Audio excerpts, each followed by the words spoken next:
तो आदाब, नमस्कार, गुड इवनिंग, सत श्री अकाल। एक बार फिर आप तमाम लोगों का स्वागत है क्राइम तक की कहानी के इस एपिसोड में। उम्मीद है पूरी फैमिली अच्छी होगी। आप लोग तो जय हिंद गाइस, आपके लिए आज एक और इंटरेस्टिंग स्टोरी लेके आ चुका हूं। तो चलिए सबसे पहले अपन स्टोरी स्टार्ट करते हैं। अब आते हैं आज की कहानी के ऊपर।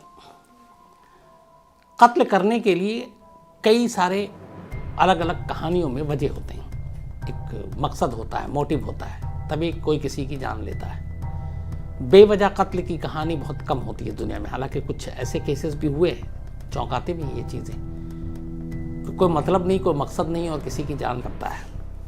और वो कहता है कि अगर ये ऐसा हुआ तभी मैं कत्ल करूंगा, वरना नहीं करूंगा। तो ये एक अनोखी कहानी है एक कत्ल की। कहानी की ज़मीन है मध्य प्रदेश। मध्य प्रदेश के मालवा इलाके में 1 दिसंबर की रात एक शख्स की एक घर में लाश मिलती है। पड़ोसी उस लाश को देखते हैं, चीख पुकार मचती है। कुछ लोग पुलिस को कॉल कर देते हैं, पुलिस मौके पर आती है। अब वहाँ उस घर में लाश के अलावा पुलिस को तफ्तीश में ऐसी कोई चीज़ नहीं मिलती जो किसी तरफ इशारा करे, कातिल की तरफ उंगली उठाए। सिर्फ एक दस्ताना पड़ा हुआ था, एक ग्लव्स जो शायद कातिल ने पहना था। लाश की हालत बहुत बुरी थी, किसी तेज धार हथियार से गला काटा गया था। चारों तरफ खून बिखरे हुए थे। इसके अलावा कोई सबूत नहीं। आसपास में कोई सीसीटीवी फुटेज नहीं, ना कैमरा। छोटा सा एक बस्ती थी मालवा में, तो इतना एडवांस भी नहीं था। तो कोई क्लू, कोई सबूत मौके से और कुछ मिला नहीं। पुलिस ने तफ्तीश की तो कोई चश्मदीद भी नहीं मिला। और उसकी एक वजह यह थी कि 1 दिसंबर की रात जिस घर में जिस शख्स का कत्ल हुआ, उस घर में वो अकेला था और पूरा परिवार एक फंक्शन में, एक फैमिली फंक्शन में गया हुआ था और ये इकलौता था जो घर में ही रह गया था। पुलिस को भी बात अजीब लगी, लेकिन कई बार ऐसा होता है कि घर की रखवाली के लिए कोई एक शख्स तो रहता है। अब पुलिस ने मामले की तफ्तीश शुरू की तो सबसे पहले मरने वाले की शिनाख्त हुई। करीब 45 साल की उम्र, नाम था नूर मोहम्मद, एक बिजनेसमैन। तो मकतूल की शिनाख्त नूर मोहम्मद के तौर पर हुई। अब पुलिस का काम था कातिल को ढूंढना, कत्ल की वजह को सामने लाना। पुलिस अपनी तफ्तीश में जुट गई, लेकिन कई दिनों की तफ्तीश गुजर गई, कोई सिरा या कोई सबूत पुलिस के हाथ लगा नहीं। अब इस दौरान में पुलिस के ऊपर दबाव भी था, प्रेशर भी था।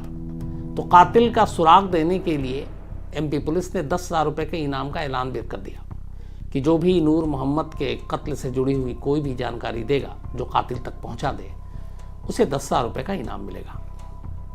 लेकिन ये भी कोई कारगर साबित हुआ नहीं। कोई ऐसी चीज़ या कोई ऐसा शख्स सामने नहीं आया जो दावा करे कि वो नूर मोहम्मद के कातिल को जानता है। अब पुलिस के सामने ये था कि जो बेसिक पुलिसिंग होती है, बेसिक इन्वेस्टिगेशन होती है, उसी लाइन पे चले और पता करें। तो अब सबसे पहली बात चीज़ ये थी कि जिस तरीके से कत्ल हुआ था वो साफ बता रहा था कि ये एक रंजिश का मामला है, दुश्मनी है।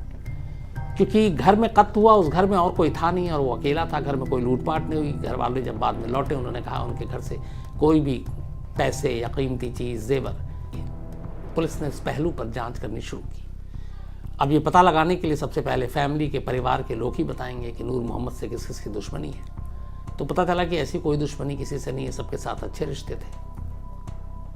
नूर मोहम्मद के मोबाइल के कॉल डिटेल को भी पुलिस ने खंगाला कि शायद आखिरी वक्त में कुछ ऐसे कॉल निकल आए जिनका सिरा पकड़कर कातिल तक पहुंच जाए। लेकिन मोबाइल में जितने आखिरी 48-72 घंटे के कॉल डिटेल थे, उन सभी नंबरों को खंगाला, कोई फ़ायदा नहीं हुआ। वो सारे नंबर जिनके थे, जिनसे बात हुई, जिनके कॉल आए, जिनको कॉल गए, वो सब जानने वाले थे। और जब कत्ल हुआ तो उन सब का लोकेशन वो उन्होंने जहाँ जहाँ बताया वहीं था। तो उनमें से किसी के ऊपर शक करने की अब कोई वजह बची नहीं। तब दुश्मनों को पता लगाने के लिए और कातिल का पता लगाने के लिए पुलिस ने कहा कि नूर मोहम्मद के अब फैमिली बैकग्राउंड को खंगालते हैं। जब फैमिली बैकग्राउंड को खंगाला गया तो एक नई चीज़ पता चली। पता चला कि नूर मोहम्मद ने अपनी ज़िंदगी में 3 शादियाँ की हैं और जिस घर में उसका कत्ल हुआ 1 दिसंबर की रात को, वो घर असल में उसकी तीसरी बीवी का घर था, मायका, यानी उसका ससुराल, तीसरा ससुराल। और वो पिछले कुछ वक्त से इसी ससुराल में घर जमाई बनकर रह रहा था। उसकी 2 बीवियां 2 अलग अलग शहरों में रह रही थी। लेकिन अब पुलिस को लगा कि हो सकता है शादी को लेकर ये कत्ल हुआ है। तो बाकी 2 बीवियों के भी ससुराल वालों को खंगाला गया। लेकिन पता चला कि ये जो तीनों शादी थी, ये नूर मोहम्मद ने छुप कर नहीं की, सभी को पता था उनके ख़ानदान की, पहली बीवी को ही मालूम था कि दूसरी बीवी है, दूसरे को ही पता था कि तीसरी बीवी है। तो और ख़ानदान के साथ हुआ उसको भी खंगालते हैं। कई बार मौका वारदात पर, यानी कि क्राइम सीन पर, या क्राइम सीन के बाद अगले 24 घंटे में कई ऐसी चीज़ें होती हैं जो पुलिस को कई लाइन दे जाती हैं। जैसे कई कहा जाता है कि कई बार ऐसा भी होता है कि कत्ल के बाद कातिल मौका वारदात पर पलट कर ज़रूर आता है, ये देखने के लिए कि क्या चल रहा है, लोग क्या बातें कर रहे हैं, कहीं उसने कोई क्लू तो नहीं छोड़ दिया, कोई सबूत तो नहीं छोड़ दिया, उसका नाम तो नहीं आ रहा है। ऐसी मैंने कुछ कहानियाँ भी सुनाई हैं आपको जिसमें कातिल पलट कर आया और पकड़ा गया। तो पुलिस ने जब ये कत्ल हुआ उससे लेके अगले 24 घंटे में, चूँकि कत्ल से पहले के सारे तो चीज़ें तो खंगाल ली, अब कत्ल के बाद अगले 24 घंटे में क्या हुआ, पुलिस ने कहा कि इसको ज़रा टटोलते हैं। तो अब एक एक चीज़, कत्ल हुआ, किसने पुलिस को खबर दी, लाश को हॉस्पिटल ले जाया गया, कौन कौन रिश्तेदार आया, इसके बाद ख़ानदान में बात फैली नूर मोहम्मद के कत्ल की। तो आखिरी वक्त में कब्रिस्तान में दफनाते वक्त कौन कौन लोग शामिल हुए, कौन गैर हाजिर था, पुलिस ने वो सारी चीज़ें अब रिश्तेदारों से पूछना शुरू किया। जब पूछना शुरू किया तो इसी दौरान पुलिस को पता चला कि जितने भी रिश्तेदार थे या तो कत्ल की खबर सुनकर अफसोस मनाने नूर मोहम्मद के घर आए थे, उसके यानी ससुराल जहाँ उसका कत्ल हुआ, और जो लोग घर नहीं आए वो कब्रिस्तान गए थे आखिरी वक्त में, तदफीन के वक्त जब उसको दफनाया जाना था। तो लगभग नूर मोहम्मद का पूरा ख़ानदान, उसके ससुराल वाले, उसकी दो जो बीवियां हैं अलग जो रह रही थी, उन बीवियों के भी रिश्तेदार, तीसरी बीवी के भी रिश्तेदार, सभी आए। लेकिन एक शख्स न घर आया न कब्रिस्तान में आया।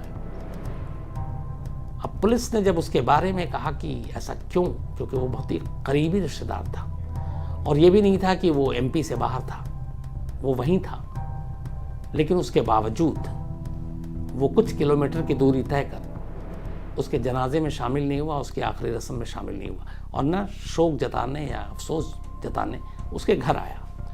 तो पुलिस को ये बात बड़ी अटपटी लगी। तो पता किया गया कि क्या इन दोनों में दुश्मनी है, तो पता चला नहीं। अब रिश्ते में जिस शख्स का नाम आया उसका नाम था सुहेल, और वो नूर मोहम्मद का साढ़ू लगता था। यानी नूर मोहम्मद की जो बीवी थी तीसरी, उस तीसरी बीवी की छोटी बहन से सुहेल की शादी हुई। तो रिश्ता ये हुआ कि नूर मोहम्मद की साली से सुहेल की शादी हुई, और इस रिश्ते के हिसाब से सुहेल और नूर मोहम्मद साढ़ू हुए आपस में। तो करीबी रिश्ता था, इसके बावजूद सुहेल नहीं पहुंचा नूर मोहम्मद की इस मैयत में। पुलिस को ये बात खटकी। अब पुलिस ने सुहेल के ऊपर नज़र रखनी शुरू की। 2-3 दिन नज़रें लगाई, उसके डिटेल कॉल सारे निकाले, पर उसके कॉल डिटेल में भी कोई ऐसी चीज़ पता नहीं चली कि कोई बात कर रहा हो या क्या। और उसका लोकेशन भी उसका घर ही दिखा रहा है, जहाँ कत्ल हुआ वहाँ दिखा नहीं रहा है। पुलिस को लगा कि अब और तो कोई रास्ता है नहीं, सुहेल को सीधे उठा के पूछताछ करते हैं। इसी के बाद एमपी पुलिस ने सुहेल को उठाया, सुहेल से पूछताछ की। सुहेल बोला कि मैं बिल्कुल नहीं, हमारे तो साड़ू साहब के साथ अच्छे रिश्ते थे और इसमें मेरा कत्ल का कोई लेना देना नहीं। लेकिन कहीं ना कहीं सुहेल की बातचीत से, उसकी नर्वसनेस से, उसकी घबराहट से पुलिस को उसके ऊपर शक हुआ। पुलिस बॉडी लैंग्वेज कुछ यूं है। नूर मोहम्मद ने 2 शादी की। 2 शादी के बाद मालवा की जो उसकी तीसरी बीवी थी, वो कहीं उसको किसी फंक्शन में मिली, वहाँ उसने उसे देखा, उसे अच्छी लगी। उसके बाद उसने रिश्ते की बात चलाई। दोनों परिवार वालों को कोई ऑब्जेक्शन नहीं हुआ, ये जानते हुए भी कि शादीशुदा है, और फिर शादी कर दी। वो बिजनेस करता था। कोरोना काल में करीब की बात है, वो मालवा आ गया और अपने ससुराल में ही रहने लगा, एक तरह से घर जमाई बनकर। इस घर में रहने के दौरान नूर मिसाली से इश्क हो गया, और दोनों के फिर ये सिलसिला जो है इश्क मोहब्बत का करीब 1.5 साल तक चलता रहा। अब इस दौरान नूर मोहम्मद की साली चूँकि बड़ी थी, घर वालों को, उसके माँ बाप को उसका रिश्ता भी करना था, उसकी शादी करनी थी। शादी की बात चली और आखिरकार लड़का मिला, सुहेल नाम का एक नौजवान। सब कुछ ठीक ठाक था, दोनों परिवार की रजामंदी थी, इसलिए नूर मोहम्मद की साली की शादी सुहेल से आखिरकार पक्की हो गई। शादी के कार्ड वार्ड छप गए, मेहमानों को बुलाया गया, शादी ठीक ठाक हो गई। अब बारात जो है वो लौटती है अपने घर, यानी सुहेल अपने घर नूर मोहम्मद की साली को अपनी बीवी बनाकर ले जाता है। तो अब सुहाग रात का वो वक्त था, वो रात का वक्त। इसी दौरान में सुहेल जो अभी दूल्हा बना है, सुहाग रात मनाने का उस रात उसका अपना सब कुछ बारात लेकर आया, मेहमान चले गए। अब वो अपनी बीवी के कमरे में दाखिल होना चाह रहा था, तभी उसकी मोबाइल की घंटी बजती है। वो फ़ोन उठाता है, उधर से फ़ोन पर नूर मोहम्मद था। नूर मोहम्मद ने सुहेल से जो कुछ कहा, ये सुहेल ने खुद बताया। उसने कहा कि एक तो शादी की मुबारक तुम्हें, शादी हो गई कोई बात नहीं, लेकिन तुम इसके करीब आने की कोशिश मत। कोई फ़ोन करके ये कहे कि तुम अपनी बीवी के करीब नहीं जाओगे, बस शादी हो गई है और ये शादी नाम भर की है, तो उस पर क्या बीतेगी। सुहेल को भी बहुत गुस्सा आया, खैर उसने फ़ोन काट दिया। लेकिन ये बात उसके दिल घर कर गई, उसे लगा कि ये क्या है। अब वो सोचने लगा कि वो क्या करे। उधर नूर मोहम्मद ने धमकी भी दी थी कि जान से मार डालेंगे अगर तुम उसके करीब गए। लेकिन फिर उसने अपनी बीवी से इस बारे में बात की, बीवी ने सुहेल का साथ दिया और उसने कहा कोई बात नहीं, उसकी धमकी से हम नहीं डरेंगे। धीरे धीरे वक्त बीता, लेकिन सुहेल के दिमाग में ये बात घर कर गई थी। कहीं ना कहीं एक शक के बीज भी उसने बो दी थी। वक्त बीता, कुछ महीने के बाद सुहेल को पता चला कि उसकी बीवी प्रेग्नेंट हो गई है, गर्भवती है। अब जब वो ये बात उसे पता चली, उस वक्त सुहेल ने एक फैसला लिया, क्योंकि सुहाग रात के दिन से लेकर ये जो कुछ महीने बीते, तब तक वो हर दिन नूर मोहम्मद के बारे में सोचता रहता कि क्या रिश्ते थे उसके मेरी बीवी के साथ, और उसने किस तरह मुझे धमकी दी, और एक इज्जत की बात है तो उसको उसकी सज़ा मिलनी चाहिए। लेकिन अब वो पेशेवर मुजरिम भी नहीं था, उसे समझ में नहीं आ रहा था क्या करे। इस दौरान में उसे पता चला कि उसकी बीवी प्रेग्नेंट हो गई है। जब उसे ये बात पता चली, तब सुहेल ने पहली बार एक फैसला किया। उसने कहा कि अगर उसे बेटा पैदा हुआ तो वो नूर मोहम्मद का कत्ल कर देगा, और अगर उसे बेटी पैदा मोहम्मद का कत्ल किया और वो पकड़ा गया तो कोई बात नहीं, एक घर को वारिस मिल गया है। उसका बेटा उसकी बीवी को उसके पीछे में बड़ा होकर संभालेगा, उसके माँ बाप को संभालेगा, घर की देखभाल करेगा। तो बेटे के रहते हुए वो अगर जेल चला जाता है तो मुश्किल नहीं आएगी आने वाले वक्त में। लेकिन अगर बेटी पैदा हुई और उसने नूर मोहम्मद का कत्ल कर दिया और वो जेल चला गया, तो फिर बीवी बेटी ये सब घर पे एक बोझ, कौन काम करेगा, कौन नौकरी पे जाएगा, कौन पैसे कमाएगा।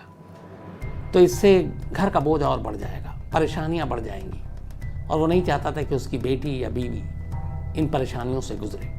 लेकिन उसकी सोच ये थी कि बेटा शायद उसके घर को संभाल लेगा बड़ा होकर। तो उसने वादा किया खुद से कि अगर बेटा पैदा हुआ तो वो नूर मोहम्मद से बदला लेगा, बेटी पैदा हुई तो नूर मोहम्मद को माफ़ कर देगा। किस्मत का खेल देखिए, 9 महीने के बाद सुहेल को एक बेटा पैदा होता है। जैसे ही उसने बेटे की खबर सुनी, उसको अपना वादा याद आया जो उसने खुद से किया। उसने कहा कि अब वो नूर मोहम्मद को मारेगा। अब इसके बाद से वो प्लान बनाना शुरू करता है, मौके की ताक में रहता है। उसे बस इतना चाहिए था कि नूर मोहम्मद उसे कहीं अकेले टकरा जाए और वो उसे मार डालेगा, बट ये मौका मिल ही नहीं रहा था। इत्तेफाक से 1 दिसंबर को एक फैमिली फंक्शन था इसी ख़ानदान का, और चूँकि नूर मोहम्मद और सुहेल दोनों एक ही ख़ानदान से ताल्लुक़ रखते थे, क्योंकि वो उसकी साली का पति था, तो उस फंक्शन में नूर मोहम्मद के परिवार को भी आना था, सुहेल के भी परिवार को आना था, सभी को इकट्ठा होना था।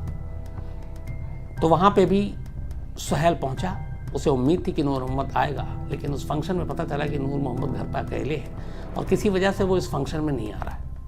ये सुनते ही उसे लगा कि ये मौका सबसे बेस्ट है, घर में वो तन्हा है, आज काम हो सकता है। और इसी के बाद वो उस फंक्शन से सीधे उस घर को जाता है, तेज़ धार हथियार लिए हुआ था, और वहाँ अपने एक कज़न के साथ जाता है। नूर मोहम्मद को कुछ ज़रा भी एहसास नहीं था कि ये क्यों आया, और वहाँ मौका देखते ही वो नूर मोहम्मद का गला काट देता है। कत्ल करने के बाद वो मौके से भाग जाता है। इसके बाद दुनिया को पता चलता है कि नूर मोहम्मद मारा गया।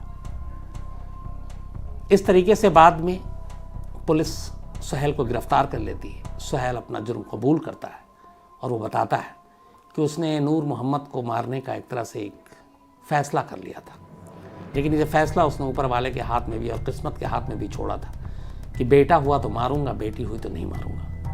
और उसका यही कहना था कि ऊपर वाला भी शायद ये चाहता था कि मैं उसे मारूं और इसीलिए उसने मुझे बेटा पैदा किया। अब हालांकि ये सारी चीज़ें जो है, ये कई बार इंसान इन्हीं चीज़ों में पढ़कर गलत रास्ते पे चल पड़ता है, क्योंकि बेटा और बेटी हम सब हमेशा बात करते हैं कि ऊपर वाला, बेशक ऊपर वाले से बड़ा ताकतवर कोई नहीं है, लेकिन आजकल साइंस का भी ज़माना है कि कई बार पता चलता है कि बेटा और बेटी जो पैदा होते हैं उसमें माँ बाप के जीन्स और कई चीज़ों का भी उस पर असर होता है। लेकिन यहाँ कुछ लोग जुर्म करने के लिए उसका आड़ भी ले लेते हैं और बहाना भी कर लेते हैं। तो अब सुहेल जेल में है और पहले ही उसने सोच रखा, हालांकि ये भी देखिए कि क्या सितम है कि उसके बेटे को अभी साल का भी नहीं हुआ होगा, साल भर का, बल्कि कुछ महीने का है, और उसने अभी से उसके ऊपर एक जिम्मेदारी डाल दी कि मैं तो कत्ल करके जेल जा रहा हूँ, अब तुम संभालो घर को, तुम संभालो माँ को। अभी उस मासूम की उम्र भी क्या है, अभी बड़ा होने में, कमाने में कम से कम 20, 25, 30 साल। इंटरेस्टिंग स्टोरियाँ छांट के लेके आता हूँ जो कि इंटरेस्टिंग होती हैं और जिसकी ज़्यादा डिमांड होती है, वही स्टोरियाँ मैं यहाँ पे छांट के लेके आता हूँ। तो आपसे उम्मीद करता हूँ कि आप इस चैनल पे अगर नए हैं तो बने रहेंगे, सब्सक्राइब करेंगे, और अगर सब्सक्राइब नहीं किया है तो कर लीजिए, क्योंकि मैं यहाँ पे आपके लिए इंटरेस्टिंग स्टोरियाँ छांट के ही लाता हूँ। तो मिलते हैं एक नई इंटरेस्टिंग स्टोरी के साथ में, तब तक के लिए जय हिंद।